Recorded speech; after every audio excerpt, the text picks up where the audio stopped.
Welcome to Killer Women with your host, best-selling author Danielle Girard. And now, Danielle's next killer woman.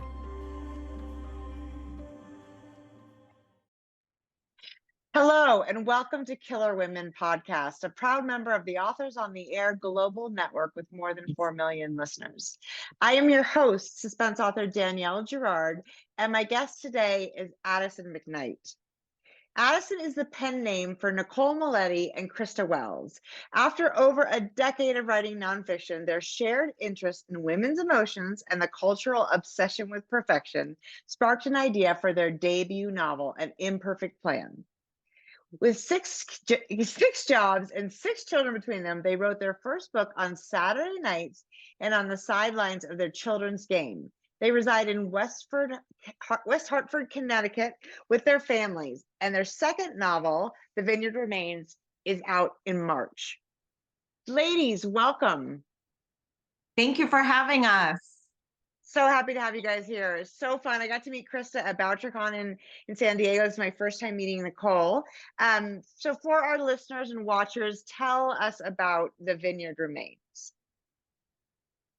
The Vineyard Remains is a book. Think about, everybody knows Martha's Vineyard is a place where presidents vacation. I grew up enjoying all the summers have to offer in the vineyard, but this book looks at the darker side of the island that not everybody knows. And that's a very common, we've done a lot of research, and islands or remote tourist towns have this image of, perfection. And then after Labor Day or after this, their season, there is kind of a darker underbelly that is not really well known. So Krista enjoyed touristy side of Martha's Vineyard, and I actually worked in Martha's Vineyard for many years on the off season. So we had those two different views, and we thought that was pretty interesting.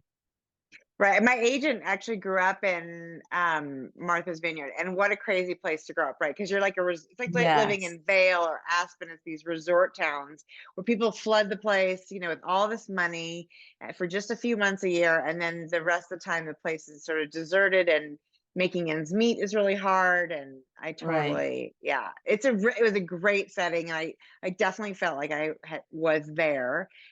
So that's super fun. So tell me, I'm just doing my very first collaboration with 2 other authors, but I hadn't done it before. It's super fun because it feels like you're only writing part of a book and you're doing it like with wine and your friends. So that's fun.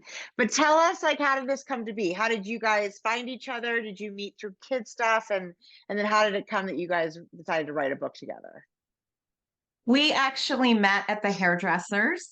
We were talking about infertility, and our hairdresser kept moving our chairs so we could continue the deep conversation. And we realized that we were both working with women. I'm a life coach and work with women that are improving their insides. Nicole is a makeup artist, and she was helping people perfect their outsides. And then we both loved writing. We were both, at that time, she was writing a beauty blog and Martha Stewart weddings and things like that. And I was writing for the military spouse community. So we ended up talking about. Well, our hairdresser said, I've never had 2 people just meet and start talking about like such detailed private stuff. And we just hit it off. And then we both were writers, so we would kind of bounce ideas off of each other. We stayed in touch. And we both were always nonfiction. I wrote, like she said, beauty and parenting. And I had this idea for a fiction book. And I thought, okay, I'm going to try to write this. So I was starting to write it. And she kept saying, oh, well, you got to include this. And don't forget to include this. And she was getting really involved. So I'm like, if you think that, I said, you've got the research wrong for the infertility. Let me help you with the research side. So I said, why don't we just try? P.S. Neither of us had written fiction. And Krista actually ordered a book, How to Write a Book. And I read it, and teaches you how to write a book. Well, one of the reasons I love talking, this podcast is just women, right? We have lots of listeners. I hope many of them are men because I feel like there's a lot they could learn. But really, I only interview women authors. And one of the reasons is exactly what you're talking about, like where you could sit down and start talking about things like infertility, which is, it happens to so many women, but it's oftentimes not given the attention that it deserves because it's sort of, there's shame and taboo and, all these layers to all of these issues that really impact women. And I love the fact that we can have that conversation, and women, I think, do it so beautifully in supporting one another and in normalizing things that feel, tragic, traumatic, shameful, all of those things. So I love that. Yeah.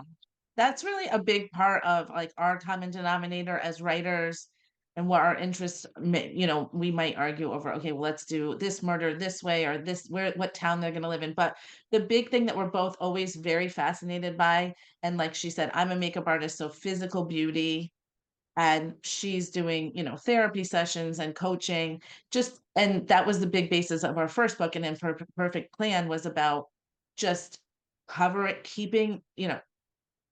keeping up with the Joneses, making sure you always are keeping up this like a perfection game, and Sure. depending on where you live and culturally. And in this next book too, it's the same thing. I mean, Martha's Vineyard or any place like that it's smoke and mirrors. It's not real. Yeah. So that is just fascinating to us. And so Labor Day comes and there's a huge incidence of domestic abuse, addiction, poverty. I mean, all of these terrible things. Right. But like a week before, everyone is wearing like designer clothes and, on their yacht. So it's just totally such a stark contrast. And we just think that's so interesting. So there's two, really this book is about two women, right? Angela and Kiki.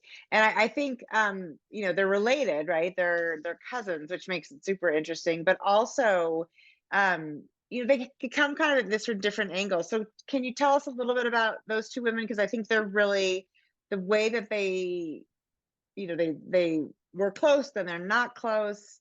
I'm not going to ruin the end. You have to read it to find out. But the idea of these two women as a contrast to one another, their lives a contrast, and yet they have a lot in common. I think that the gist, without giving away too much, is obviously they both suffer childhood trauma and they both deal with it in very different ways. And that's something also too that we find fascinating with our dealing with women and just, people we know and friends. But Angela comes to Martha's Vineyard and really wants to be embraced by the island and wants to be loved by the island. And Kiki wants nothing but to get off island and to run away from everything. So, and those are two very common methods of dealing with trauma. So that's the most simple way. Yes. And just like our first book, kind of, we hoped that it would open up the conversation about infertility. Like we didn't have any of the answers or our beliefs on what people choose when they're going through infertility. We just wanted to open up that conversation. And when this book, we wanted to open up the conversation about childhood trauma. I've experienced a childhood traumatic event. And I feel that when we work with women, there's so many women that have held inside that they have experienced childhood trauma and they've suffered trauma. And if the trauma doesn't look a certain way, if it's not like combat trauma or a seriously like huge event that the culture would recognize as trauma, sometimes we keep those smaller traumas hidden, but they're impacting us as adults, and we cope with them in different ways. And like Kiki and Angela, it could be that fight or flight, but it's like how we're coping with that as an adult and what mechanisms we put in place to overcome that. And we hope that it opens up a little bit of those conversations about domestic abuse, and not just in remote locations. I think Martha's Vineyard has done a good job at knowing that in isolated areas, there's more of an impact. So they have a lot of resources in place to support women, but we hope that it helps people to realize that it is a big issue. Yeah. It's powerful just to feel like you're being heard, right? That your situation is, and I think that the idea, and there's obviously big trauma, right? There's big T trauma and little T trauma, but I think we all collect some sort of traumas, right? And if we don't work through them, then we know that they just, they dig in and they are like a virus, right? We have to get through them, to get over them, you have to get through them, right? Yes. I'm sure you talk about this. So I was curious because, of course, whenever you think about two people writing a book with two points of view, I was like, is one of you guys Kiki and is one of you guys, Angela? And if they are, don't tell me because then I'm going to want to guess. But how did you divvy up the work of the book? Yeah, we always pick one character Mm-hmm. and we own our character. And so it's pretty even as far as work is concerned. It's easier, I feel like, for me anyways, to just dig into that character and own that character. I think it would be really hard to go back and forth, but we know a lot of authors that write together and they kind of do it all together. That seems more difficult, I think. Yes, we each kind of like own our characters. So if I'll read her chapter and give her some edits, and she'll read mine and give me edits. But one time in book one, I tried to give Colette Pantene shampoo, and she was or Suave or something, and you were like, "No, she needs designer shampoo," and I'm like, "Fine, it's your character." Yeah, Right. we get final say on our characters. So if she says, "Oh, I'm doing something on my side with your character," I have to like give the okay. But for the most part, what's good about it is you could write your book. So I'm writing my book, Mm-hmm. my character. And then I write mine, and then we just intertwine the chapters. And sometimes it works better than others. In our first book, I remember I was Greta, a 40-something mother that was going to an infertility clinic, and she was Colette, and she was going to the same clinic and she put that it was snowing, and I put that it was snowing, and we had never talked about the snow, so it just worked. And then other times it doesn't work so well, so one of us will have to I'll put Colette's wearing a red suit, and you'll say no, she wears black. So we'll have to make changes, but we kind of write it and then put it together and see where it's working and not working. So do you sort of write like a chapter each, or do you write big chunks? No, And we then write a while. Like we wrote, I think we'd say, okay, let's have 10 years pass in book one. So I would write several chapters and she wrote several chapters. And I think we did it kind of word count, like at 50,000 words or something, Yeah, like stop do a and check-in. merge. Yeah. But we That talk, is I mean, we do major brainstorming sessions before of what's going to happen. okay. We don't know, we're actually writing our third book now, and it's every book, we're not quite sure of the ending until we get Yeah. there. But for the most part, we kind of have an idea, and it might change, but we at least know, to the middle what we're doing, and we kind of just dive in and then check and then say, okay, this isn't working, or we'll do brainstorming sessions and rewrite, of course, but I'm so it's curious. very fun. Yeah, it sounds. I don't think I know you guys well enough to guess at who is Angela and who is Kiki. So I'm gonna take a wild stab and say, Krista, you are Angela. Yes. That's right. Okay. I don't know. I really could have gone either way, but I was like, I don't know. I'm gonna just say maybe. Maybe it's because of the character you were in the last book.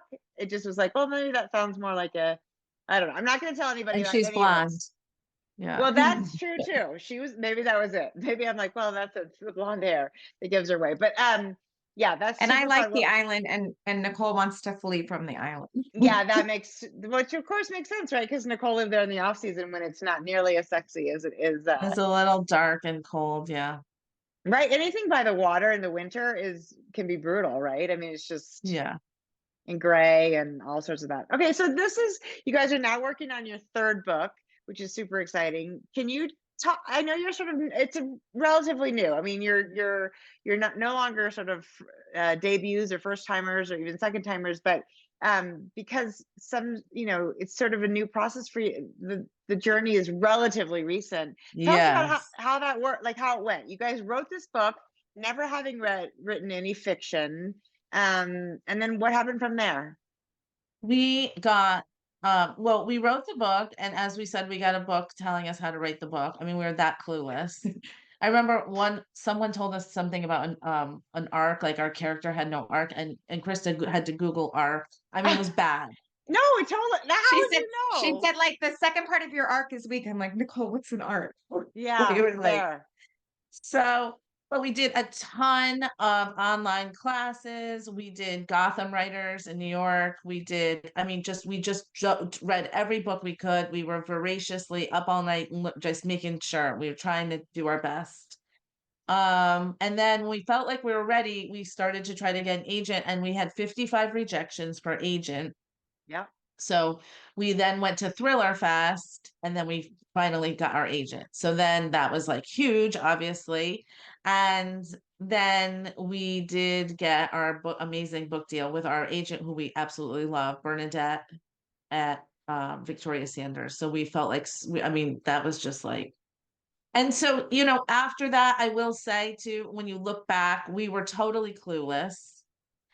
And it was kind of nice to be clueless because then you kind of know too much. Right. Now we're Right. like, It's oh true. God, our character has no arc. Yeah, the first book we had no idea. We just wrote the whole book, not knowing any rules. And now that we've learned a bit, we kind of get in our own way a little bit more. Yeah. Of course. And in your own head, and the editors turned up to, the high pitched squeal about every single thing. Of course, of course, of Yes. course. Yeah. It is kind of lovely to be new at it. And especially to think, like, because I remember when I sent in and I have now, like, over the course of a 20, yeah, 25-year career, I have like 300 rejections. I just had, in the beginning, of course, it was back in the days when they sent them via mail, because my first book came out when I was 29, and I'm very clearly not 29 anymore. So, but basically, I had like a xylophone folder of those rejection letters. And at one point I joked about, wallpapering a bathroom. And then all of a sudden I was like, God, I might be able to wallpaper a bedroom.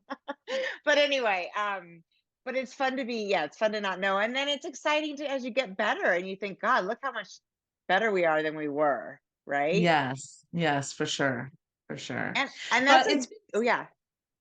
well, it's been fun, just the journey. I will say too, like we really just wore our heart on our sleeve when tell everybody who would listen, like, we don't know what we're doing. Help, send smoke signals out to other authors. Everyone has been so in this community. I come from the beauty community. It's not necessarily as warm and fuzzy. And or anything with sales. Like, I'm also a realtor. I mean, it's a little more cutthroat, but the writing community has been so amazing and so supportive, and so many people helped us, hooked us up, contact this person or go to this conference, or so Good. we've been it's been great. Yeah, really. We've had so many people have been helpful. It is kind of interesting. Like, I do think that there's a sense with, and maybe this isn't the sense with things like, beauty, but there's a sense of, that if you write books, people read so many books, and you can only really write one a year if you're, if you're working quickly. So the idea that we all support one another is like, what else are we going to read for the other, 360 Right. days a year? So we got to find our, help our readers find other fabulous books. So I love that. And I love to hear that it's supportive, because I think it makes all the really, really hard stuff, and there is a lot of really, really hard stuff. Yes. It makes it all so much easier. So tell me about, so you guys met at the in the hair chair, as my sister calls it. And so you didn't, your families didn't know each other, but now you guys, I mean, they must spend, all your children are in the next room together making noise. Well, no, And no, they're smoothies. not all here, but there's 6 of them, and yes, they've been on baseball teams together now. The husbands are friends. Yeah, even my niece is friends with her daughter. So we became intertwined, and actually when we hit it off, we're like, oh God, we got to introduce our families and pray, fingers crossed. When you you're Yeah. dating, you have a mom friend that you hit on, and you're like, okay, this is my new friend. Now you want your husbands to be friends, or the kids. So it worked Totally. out, thank God. When the boys turned teenagers, they weren't allowed to talk to the same girls. We Right. set rules. We're like, this partnership comes first. Yeah, so it's been Smart. good, thank God. Yeah. That's awesome. So tell me about the Saturday nights. That's hilarious too. That obviously shows you guys your kids are a little older and you've been married a long time, when you can go and spend Saturday nights with your writing partner. Well, Or did I in the misunderstand that? beginning, the first book was such a, it was hard, the first book, because it's, we have 6 jobs too. So I'm a realtor and a makeup artist, and the writing. I was doing the articles for Martha Stewart Weddings and Pop Sugar Beauty, and Krista's jobs are what? I was writing for Military Spouse Magazine, military spouse blogs, things like that. And I'm also a life coach and a writer. So I felt like we just were so busy. we had this term called pockets of time. And we would Yeah. say, in the past, I would drop a kid off for like an hour, some activity, and I would run to Target and do an errand and come back. And then I would start to say, you know what, there's a lot of pockets of time where I could be more mindful of how I'm using that hour. So I would brainstorm a chapter for that hour, or I would listen to a masterclass on writing for that hour. And I realized that after like a couple months, I said to Nicole, like, have you gone on social media this month? Have you done like, because we were really making quick progress. We wrote the first draft of that book in a couple months. And I think it's because we were using all of these pockets of time. Like when I go to the kids' school at 3 and they're not really out until 3:20, that's 20 minutes that you can listen to the book, How to Write a Book. Right. So, we just got more mindful of how we were using all that little pockets of time. And then we realized that if you're productive, you can, get a lot done as a side hustle. And it would be, we would say, I have an hour here. Let's meet at this bar and write on a napkin a couple notes. And then Yeah. We later would have a margarita and some chips and salsa. We wouldn't take the whole night. just Yeah, A little right. quick hour or a two. quick hour and like write some notes on a napkin, run home, and then we would see each other at a game. And in between innings, like, we would watch the kids play, but then in between, we would say, okay, I added a ski chapter. Can you read it tonight? And then she would read it and get back to me. And I always worked early in the morning before I went to work. I'm like a really early morning person. So I would get up and write for an hour. And then Nicole's a night owl. So while I'm at night watching Netflix, she's writing. And then in the morning, when I wake up early, I'll read what she wrote. And I think it's funny. It was funny at first, when you're first writing a book, even telling friends, oh no, I'm writing a book. It's like people are like, yeah, totally. Everyone's writing a book. Right, So we right. really got it. We really were like, no, really, it's getting published. I think people were shocked, even maybe our husbands, the husbands and kids too, because we were like, we're not, leave us alone. We're writing a book. We're writing a book. And they were like, okay. They're like, there's a lot of laundry to be done in this house. We're like, we're going to write, we're going to become famous authors. And they were like, yeah, right. And then when the book came out, they were like, okay, it's no problem. The laundry. Now wasn't it's done. your turn to do the laundry, guys. Right. Well, that's amazing. That's so fun. Well, and actually, you guys, have you heard of the Pomodoro method? Do you know that? Yes. Mhm. Yeah, they're like I don't 15 know that. minutes You or work for 25 15 minutes. minutes and then you take 5 minutes off. Like you work. So you're not sitting. And that's supposed to be really good for your body. Like I'm doing this somatic therapy for trauma and stuff. And you're not supposed to sit for long periods of time because your cells like need to move. And it actually, your brain can be activated with more creative ideas if you get up and move around. That's why you always get a good book idea when you're taking a walk or driving in your car. And it's that you're activating the creative part of your brain. I love that. I wish I got up after my 15 minutes. I sort of just don't really move, but I just take a break and do something else on my computer. But I do love. No, you got to get up. You got to like just take a full break Okay. from work. Okay. Like run into your kitchen, make a drink. Pour yourself tea. another glass of wine. I'm just kidding. But I do find that if I think you only have to do this for 15 minutes, because sometimes you're like, oh my god, the next chapter is so big, or I don't really know what I'm doing here, or I don't know what the characters are doing. And I say this with 17 published books, so it continues to happen. I was gonna say, I mean, you're like amazing at do you wake up every day and just are you one of those authors that has like wake up and write? No, I'm a night owl like you. So I write. I start to write at like I usually work out in the morning and do some stuff, and then I start about 10:30. But I do write full time now, and my kids are. I'm an empty nester, so that it's a whole different ball game. Now it's more like don't procrastinate by like repainting all the trim in your house. You don't really need to do that. That's what I'm doing right now.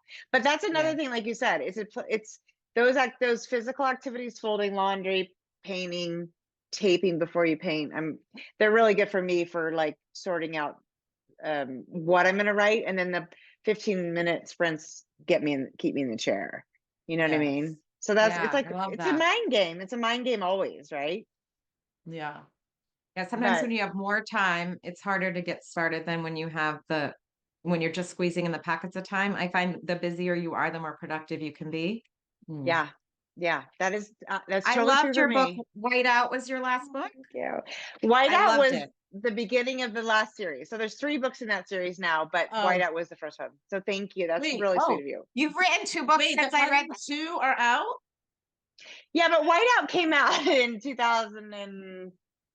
21. Okay, well, we just got it from Boucheron. Oh, good. You know what I was gonna say is I like to read a cold book when it's cold.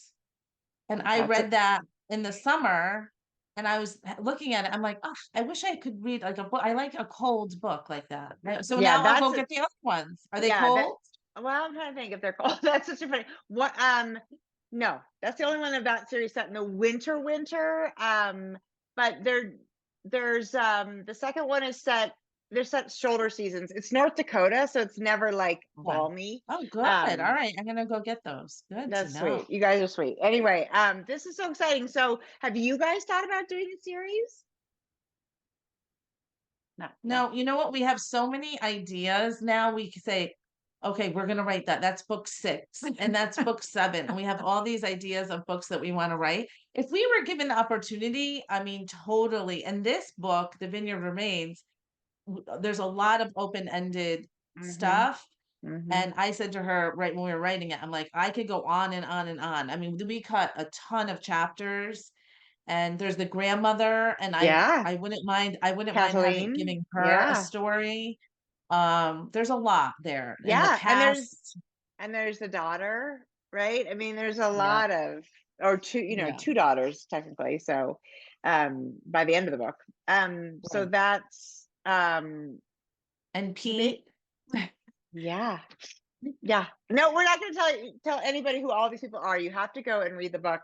So this is so exciting. Okay, so The Vineyard Remains is the second one. Now just tell us a tiny, if you can you tell us a itty bitty tease about the third one that you're working on? So You can say yes, no. Okay. no, I'm gonna tell you because actually we're super excited about it. I am a realtor, and the idea was sparked by the fact I was, going to real estate classes and learning about this, and now I've been doing it a few years. But if there is a murder or something scary or crime, anything that occurs in a home in Connecticut, I don't think it's everywhere, but it's where we are in Connecticut is you don't have to disclose that. So everyone is buying houses on Zillow now. So I like this year I've had a bunch of clients who come to Connecticut from different places. You hit a Zillow button and you're just like, okay, I'm gonna go look at this house. And you don't do some deep dive research, you don't know what happened in that house. And we think that's so scary. So that was like the basic gist of these people hit a Zillow button, they come in and they're in the house and they just don't know what they're walking into. I love that. Yeah. You're like, yeah, you probably want it. I mean, just if it was like a murder or a, breaking, entering, assault sort of situation, you might want to know about that for sure. Yeah. Yeah. That sounds like It's a funny. fabulous idea. Some people don't care though, which I find fascinating. They're like, I don't care. I just want a deal. Like, okay. I Yeah. want to know. Yeah. If it's going to be my home, if I was buying like, I don't know. Yeah, no, actually, I can't think of anything that I would buy and be like a car, a piece of jewelry. I'd want to know if it had a tragic story for sure. Yes. Maybe Yeah. you're gonna flip it. I don't really know. Anyway, that sounds crazy. I love that idea. Do you guys have a working title? No, not yet. I know title. I mean, honestly, in like 16 books, I think I've only kept the X series, all those titles I kept, but maybe only like a third to a half of the titles that I came up with ended up on the books. Isn't that funny? I still call The Vineyard Remains The Island Remains because that was our Yeah. first title. Yeah, I can see it. Well, especially because like when I read it first, I was picturing like Napa, right? Because I'm originally from California, and I was like, funny. oh, Vineyard, Napa, and then I was like, wait, oh, Martha's Vineyard, of course, that's where we are. So anyway, I love the book, you ladies. I loved meeting you in San Diego, Krista. Nicole, I hope you're gonna think about coming to. I guess it's Nashville in the heat of summer. I know. I am excited. I'm gonna try to do that actually. I Okay. think that would be really fun. We got to go downtown one night for like the fun music and stuff. So for all of Yes. our listeners who don't know, BoucherCon is the World Mystery Convention. I love it. Makes it sound so like a world fair or something. But and it's held in a different place every year, and it's where readers can come and meet your favorite authors, get books signed, get free books, listen to people talk. And this year, 2024, it is in Nashville, Tennessee in August, which it's an interesting choice, but we will be there. I like being hot, so I'm gonna be there. Yeah, I do not, but I will be there too. Well, ladies, Nicole, Krista, thank you so much for joining me. Everybody, this is Killer Women, and they write under the name Addison McKnight. So go look for The Vineyard Remains and the first book, which was, oh my God, my name is An imperfect plan. An Imperfect Plan, and whatever is coming next about the realtors, which don't have a title yet. Stay tuned. Yes. Exactly. Thank you very much, everyone. We will see you next time. Bye. Thank Thank you.